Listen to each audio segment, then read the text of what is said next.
Toby, Yes, ma'am. I love you. I love you.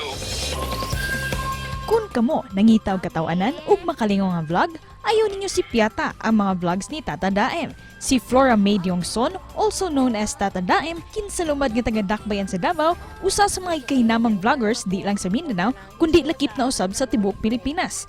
Kinigumikan siyang makaway duka nga mga content nga ikaw gyud magbalik-balik og tan-aw. Karong buntaga, ato siyang ililahod ug sayra nato ang iyang istorya sa kinabuhi dinhi lang sa GMA Regional TV Live. Karong buntaga, makisiaw kita kauban ang usa sa mga sikat nga vlogger sa Mindanao. Let's all welcome Flora May Diongson, aka ang iyaan natong tanan, Tata Daem. Maayong buntag, Ma'am Flora May.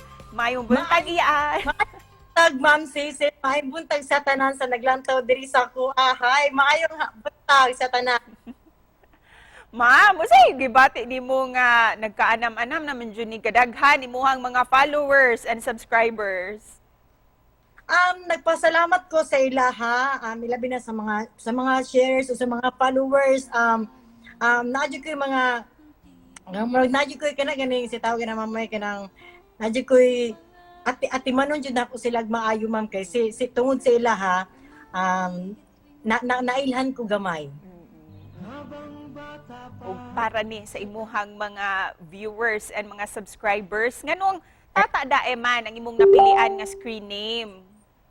Actually, ma'am, ako pangalan kay Flora May Diongson.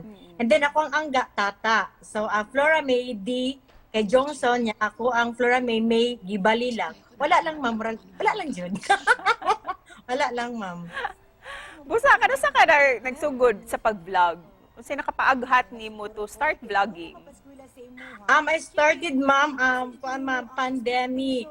And then, nakura ko, o gituklod ko sa panahon kay, nakoy friend, o igagaw na, hindot kaayo sila na mo-acting sa camera. So, nakuha ko na gusto ko ginani. O karon nga, ubay-ubay na ang imuhang following online. How did vlogging change your life?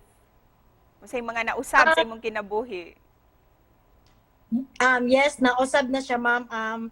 Aduna, maski asa ko na pinakailapod na makatag iyaan makalami pud sa ako ang pamati no na pinakaila sa ko og maulaw ko na mapapicture with the artist ba pilas one.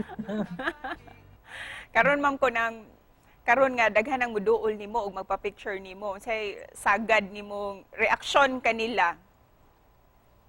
Maulaw ko kay mula ko ligo kasi wa ko balong ba ilo ko sabay nasa ako kay mo naman sila wala mi labot basta makapa-picture lang. Kung si Tata Daem komedyante ka atubangan sa kamera kinsa pug ka likod sa kamera? Maski at ko sa kuan, ma'am, sa personal kay makasuti man ko bati jud niya kuan tapos maulawon. Pero kining dili halata ma'am ha kay sa imuhang mga vlogs very honest, very raw kaayo, very open ang imuhang mga statements. Di rin yun halata. Yes, ma'am.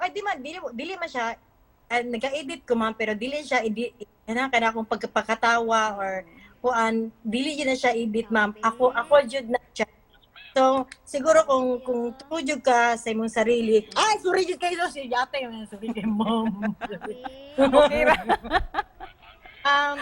So, when you do vlogging, puro ma'am, masayon siya i-express or i-edit yung mga video kung natural lang siya. Busa, with that, iyaan, let's invite all our viewers sa imuhang mga social media pages. Yes! Maayog buntag sa tanan, ako si Iyaan sa kanunay Panabang. Please do follow my Facebook page, Tata Daem. Ako ang TikTok, Tata Daem. Ako ang YouTube in town. Naghangak naman ito akong YouTube po. Na di ko kabalo. Asa na to kay naha. Pero follow me if ganahan mo sa kuha. Daghang kayong salamat. Huwag may buntag. Og iyaan para mas ma-motivate pa ang ato ang mga kapuso karong buntaga. Pwede ba kang mo hatag og advice kanila karong buntaga? Na ba kay mga tips nga gusto nimong ipaambit? Ay, kanang ma'am, kanang daghang kinauta na unsaon na pag-vlog, gusto ko daghang followers, daghang likes.